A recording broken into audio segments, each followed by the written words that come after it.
and touch the sound of silence. And in the naked light I saw 10,000 people maybe,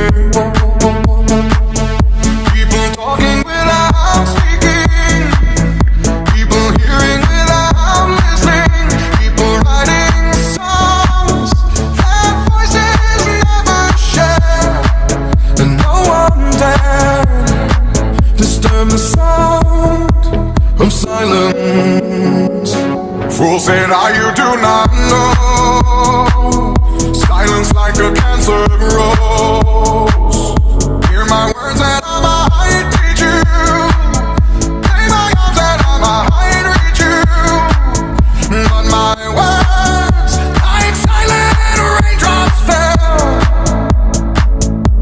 and echoed in the wells of silence.